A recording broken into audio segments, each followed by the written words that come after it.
Welcome to lecture number 33. In this lecture, we will discuss port programming in 8051. As we have already discussed in pin diagram of 8051, that 8051 has 4 ports, port 0, 1, 2, 3. Okay. And out of that, we know that port 1 is exclusively used for input-output operations, whereas port 0 can be used as address data bus, port 2 can be used as a higher order address bus, port 3 can have different functions like RxTx, interrupts, timer inputs and all that, read write. All these things we have discussed in pin diagram in previous lectures. If you don't know, please go and see the previous lectures. So I hope you know all these pins. Now we can start on how to use these ports for various purpose. How to make a certain port as an input port, how to make a certain port as an output and all that. What is pull-up resistors, how to use port 0 using the pull-up and all those things, right? First, we need some background about the MOSFET and D flip-flop to understand how these ports functions, right? So I will give some background first of all. We'll come to some digital electronics part, as all of you must have studied D flip-flop from digital electronics. So this background is very important here. What is D flip-flop now? D flip-flop is a latch actually. See, the important feature of the D flip-flop is if you make D input as a 1, Q will also become 1. If you make D input as a 0, Q will also 0. So whatever input you feed at D, same will be stored at the output. But when we can have different types of triggering, assume that this is an age triggered, negative age triggered rather, D flip-flop, okay? So we have some additional input clock, and when this clock goes from you can say high to low, this is a negative age, and in that negative age the D input you can say D flip-flop will give you the response. Now what is the responses? Suppose D input you have made as a 1 here, look at this, it is 1 here, and clock goes from high to low, negative age. What happens? Whatever is at the input is stored at the output. So Q was suppose initially 0 will become 1. So what you can say, whatever is that input is actually transferred to the output, and it will remain there till you again give new input with again a age. Okay. Now suppose you make D input as 0 now, and when again negative age comes, what happens? Again flip-flop will give you response. If suppose D is 0, Q will also become 0, so that 0 is transferred here, right? So in this way, what you can say, D flip-flop will respond, whatever is the at the input will be stored at output only at the negative age of the transition, negative clock rather. So this is called as a negative age triggered flip-flop. So if suppose you don't give clock, what will happen? Your output will remain as it is. It will not accept whatever at the input. So if you want whatever at the input should be transferred or stored at the output, you should give age clock, that is for the negative age of the clock, right? So this is about the age triggered D flip-flop. This is required here. Now we'll see how it is used internally in the ports.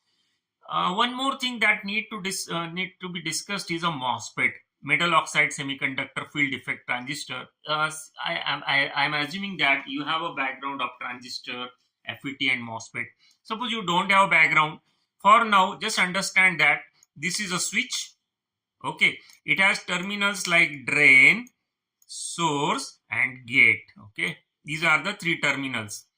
Now this switch will be either open or closed depending upon whatever at the input. So if suppose you give gate as high, this is N channel. If gate is high, what happens? This switch will be on. If switch will be on, what will happen? The drain will be effectively connected to source, or drain will be grounded here.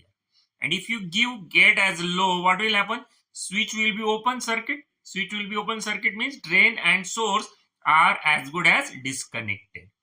So this is, you can assume, as a simple switch. If you don't have a detailed background, no matter, I'm just explaining in a simple form how this works. This is your drain, and this is your source, and this is your gate. Okay, so if gate is high, what happens? This switch will be in a closed condition. Okay, so drain is effectively connected to source. Rather, I will say the drain is grounded. And if suppose, now I'll just erase this for a time being. Now, if suppose you give low at the gate, or zero, zero is logically zero, physically low voltage. Okay, high, logically 1, physically high voltage. This you have to assume that logically 1 means maybe 5 volt, logical 0 means physically 0 volt. So this is the language of logical and physical. So suppose you give low, what happens? This switch will be open. If switch is open, what happens? Drain and source are as good as disconnected. So if suppose this is connected to VCC, for example, okay, and your gate is low. If gate is low, the switch is in open condition. So here you will get the VCC, okay, 5 volt or whatever you will get. Okay, and if suppose this is high, what happens? If this is high, this is effectively on. So if it is on, drain is connected to source. Here you will get ground, okay, because this pin is connected to ground in that case. So yes, this you will understand in more detail why I am explaining this. Now we'll come to the internal port structure, especially of port 1. Okay, so we'll go for the port structure. Okay, so this is a port structure, a typical port structure of P1.X. Only one pin I have considered here. Okay, we can consider other pins as well, because same structure is repeated for P1.1 to P1.0 to P1.7. So for now, assume we have only one pin. Suppose you can assume this pin as P1.0 for a timing. Okay. See, what you see outside is the pin. This is outside. Okay, you can see the pin diagram. So you have somewhere this pin P1.0. Now what is inside? Inside there is a typical circuit, and you need to understand this circuit to understand how that pin is working. Okay, so you can see here is one MOSFET and here is one D flip-flop. Okay, whatever I explained in previous slides, same thing is here. Now suppose you want to use this pin as a output pin. So assume the outside circuitry as there is one resistor and there is one LED, and this circuit is connected. So outside on the pin, you must have soldered one resistor and a LED like this.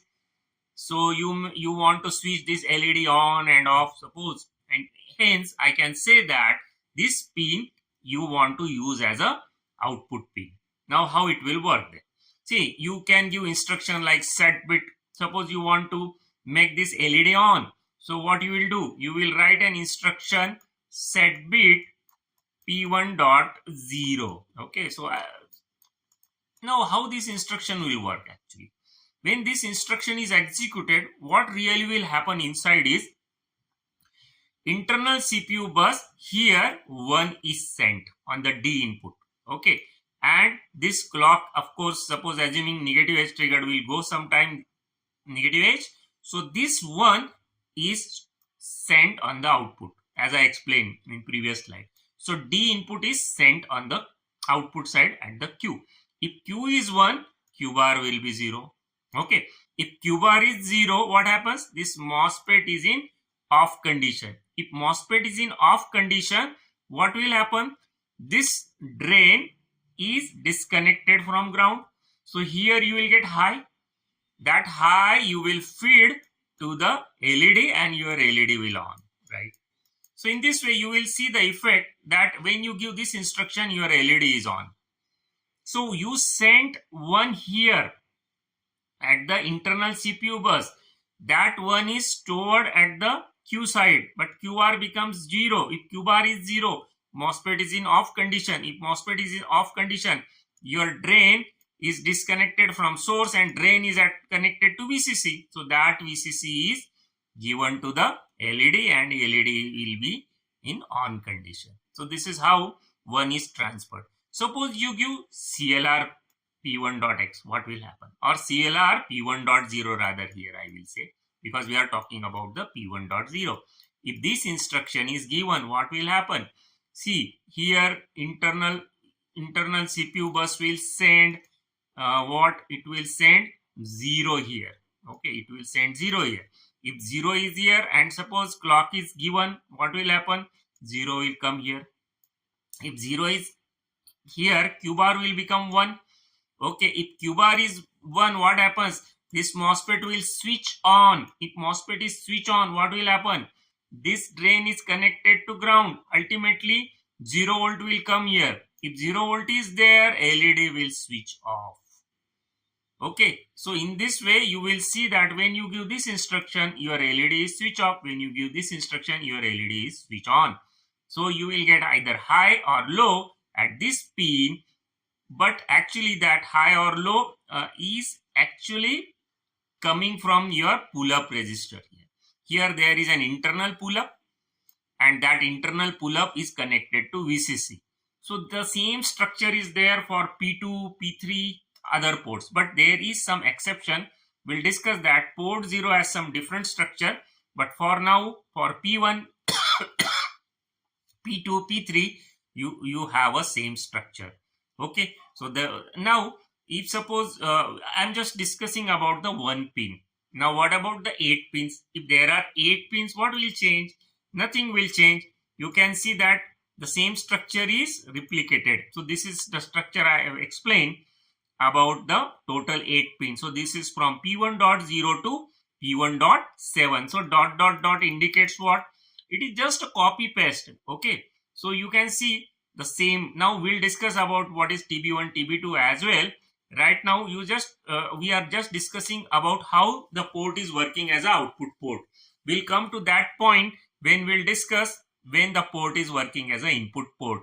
So right now you just concentrate that we are working, we are assuming a particular port as a output port. So you can see that there may be 8 LEDs connected from P1.0 to P1.7. You can switch on all the LEDs by giving this type of instruction. You can switch off all the LEDs by giving this type of instruction. You want only 4 LEDs on, 4 LEDs off. So you may write, you may send 0F or F0, whatever you want. Okay. And whatever we discuss for single pin, same will be for all 8 pins. Only instruction will be different. For 1 pin, you can have instruction like set bit, CLR, CPL. Okay.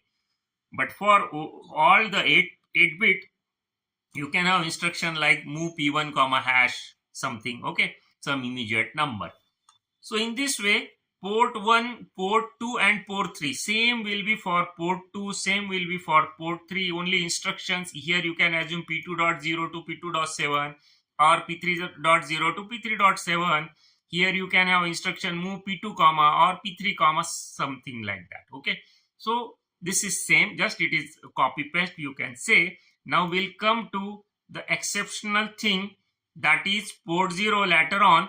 For now, suppose you want port 1 pin as an input pin. Now the story is different. So how you can use the particular pin as an input pin, that I need to discuss now. Okay, see, to make a particular pin as an input pin, you can assume some type of hardware outside. Look at the hardware. Here what I have done, I have connected one switch and that switch is connected to ground. So I can give input either 1 or 0 by pressing or releasing the switch. Suppose if I press the switch, here I am giving 0, and if I release the switch, I am giving 1. Now how it is taken inside, that is very interesting. See, if you want to use a particular pin as an input pin, you should first send 1 here in the internal latch.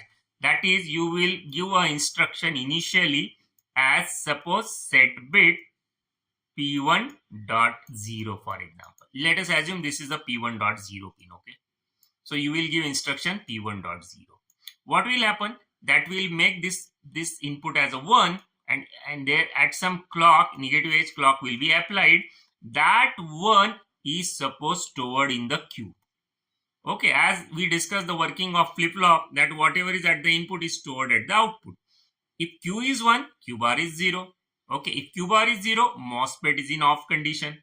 If MOSFET is in off condition, what is happening? This drain is disconnected from ground. So you can assume this pin as a floating pin now. Okay, now if this floating pin from outside, if you connect it to ground, you are effectively giving 0 at the input on this line. Okay, look at the another line. And if you are releasing, you are giving 1 as the input from outside world. Okay, so your outside switch will decide the status of that floating pin. If you press the switch, you are giving 0 as an input. If you release the switch, you are giving 1 as an input. So you can read that 1 or 0 from another path. This is a tri-state buffer. This when you want to read this pin, now see, this is a pin. You want to read the pin. In that case, you may write instructions, like you can write an instruction, suppose move C, comma, P1.0. Okay, this type of instruction. You are taking that input of the pin into carry flag, or you may write an instruction like JB, jump it bit P1.0 to some label. Maybe you can say next or whatever. We discussed what is JB and JNB and all those things in the previous lectures. So you are reading the status of pin. If pin is high or pin is low. Now how will you read? You will read by another path. This is that path. Okay, and in that case, this read, when the reading instruction is executing, this tri-state buffer will be in active state, and whatever is here will go inside to the CPU. Okay, in this way.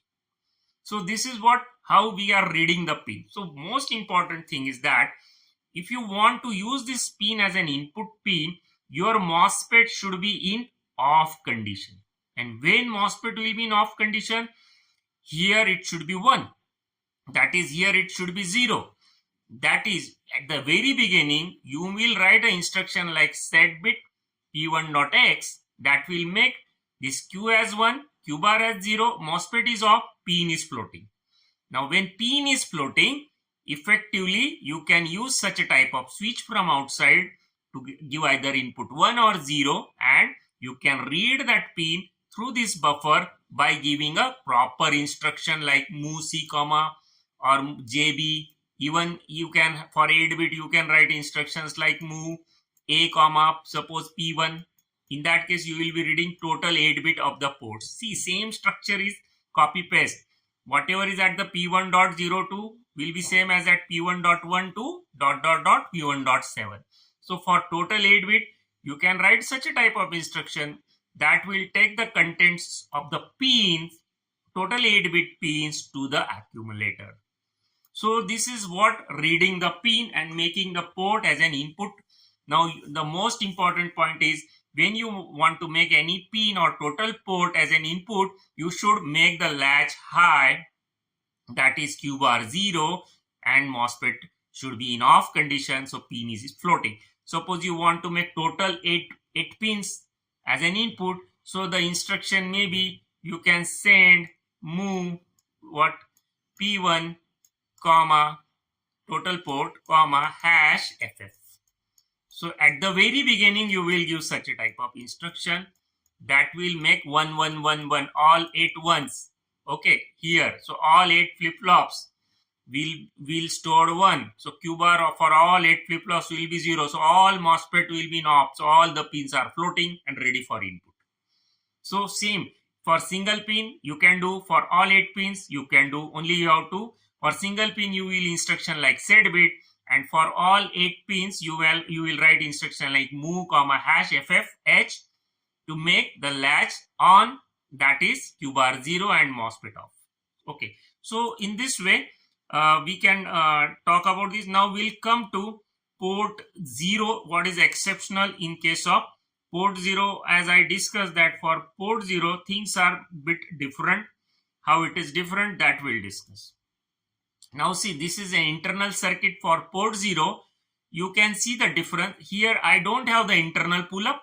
Okay. So I need to connect external pull-up. This is an external pull-up and that external pull-up is connected to VCC. The pull-up resistor means what?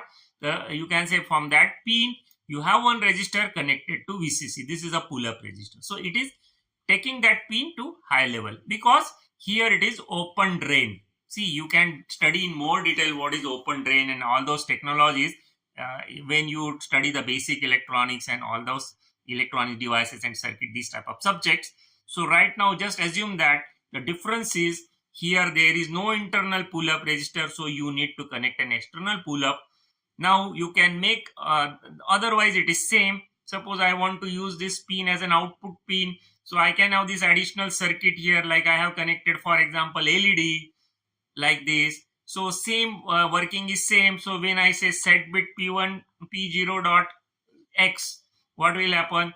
This will become I will sending 1 here, so Q will become 1, so Q bar will be 0, so MOSFET will be off, so LED will get the high, okay, and LED will be on, or you will get high at the pin. And when you say CLR, what will happen? Here you will send 0, here it will be 0, here it will be 1, MOSFET will be on. If MOSFET is on, what will happen? You can see that that particular pin is connected to ground. Okay, so here your LED will be off. You will get 0 volt here. Logically 0 volt, physically logic 0. Logically 0, physically 0 volt. Like this.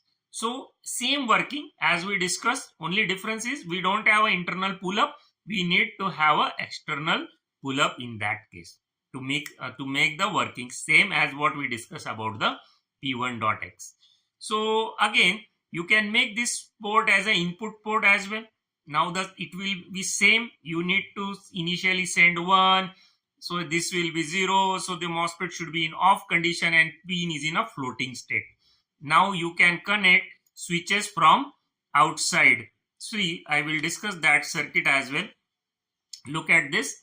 What we want to do here, I want to use this port 0.x as an input pin. So 0.x may be either 0.12 ... 0.7, any pin. Okay. Now what we'll do, we should write instruction like set bit P0.x initially. Then we can use that pin as an input. What this instruction will do? This instruction will make this input as 1. So Q will become 1, Q bar will be 0, MOSFET is in off condition, and this drain and source are disconnected, or rather this pin is in a floating state, not connected to ground. Now what you will give from outside, that will be treated as an input because it is, suppose you have connected pull-up resistor and here it is VCC. If suppose you release the switch, okay, what will happen? This high voltage will be at the input, and if you press the switch, what will happen? This pin will be connected to ground, so here you will get 0 at the input. And how will you read that? You can read the pin from this path, right? At that time when you reading this pin, this tri-state buffer should be active, and whatever is your input will go through this path to CPU, and the instructions will be like this. Okay, same instructions. You can have JB P0.1 or JNB P0.1 like that, or move C comma P0.1 or P0.2, whatever in general. Okay, and here you can have move A comma P0 to read all the 8 pins. Okay, to all the 8 pins, the contents of all the 8 pins. See, I am again giving the stress. It is a pin, not the latch. Now we'll see. Sometimes we read the latch. This is your latch, not the pin. There are some instructions. Those read the latch. There is another tri-state buffer for reading the latch. There are some other instructions. They don't read from the pin. See, you are reading from pin right now. There may be some instructions. Those will read from the latch. So reading latch is different. Reading pin is different. So there are some instructions. We can call them as a read, modify and write type of instructions. Those actually read the latch. They don't read the pin. So reading latch and reading pin is different. This is your latch. Okay, so I think you must have understood rest of the thing about the port 1. See, this is rest of the things are same as port 1, 2, 3. Only you need an external pull up here. Okay, so suppose you want a total 8 pull ups may be needed like this. So you can connect 10K type of resistor. So here I can see, you can see that port 0 all the pins are connected to pull up. Okay, now we'll see some more interesting things about reading the latch and reading the pin. Now, as we can see, this type of instructions, okay, these types of instruction are actually reading from the pin. We are assuming that particular hole port or a particular pin is a input, okay, and you are reading from the input port. But there may be instruction like ANL P1 comma A. Now what is happening here? Or you can have what this instruction will do actually. This instruction will do the ANDing of port contents of port 1 with accumulator. Now what is ANDing, what is ORing, what is ANL, ORL? You can see my previous lecture where I have already explained the logical group of instructions. Now how this instruction will work? It will read the latch, not the pin. Whatever at the latch, see there will be 8 D flip-flops. The content of all 8 D flip-flops will be ANDed with accumulator and again it is sent to the port. So you can say that you are reading from the port latch, ANDing with the accumulator and writing back to the port latch. See latch, not the pin. Instead of ANDing, here it is ORing. Increment port 1. What is happening? The latch contents, 8-bit latch contents will be read. Will read, microcontroller will read, take it into ALU, increment it and send it back. That's why we call it as a read, modify and write. So all these read, modify, write, there are other examples as well. All these are related to reading from the latch, not from the pin. Now see, this is what? This is reading from the pin. You are assuming your hardware is like you are making that particular pin as an input pin. Okay, so such instructions, these type of instructions are valid or useful if you are making that particular pin as an input pin. Of course, to make a particular pin as an input pin or a particular port itself as an input port, you should make the latch Q as a high, Q bar as 0 and MOSFET is in off condition and your pin is a floating. That is very, very important. Now we'll see in next lectures interfacing of LCD, interfacing of A to D converter, many things that is to be interfaced on the port. So you should have a strong background of how the ports are internally and how we can make the ports as an input and output. Okay, we'll see some basic programs on the port as well in the coming lectures. But this is a very fundamental lecture. You need to concentrate on this topic to very much high extent. And once you are okay with that, you will understand all other topics. So this is how we'll finish this lecture. So thanks for watching.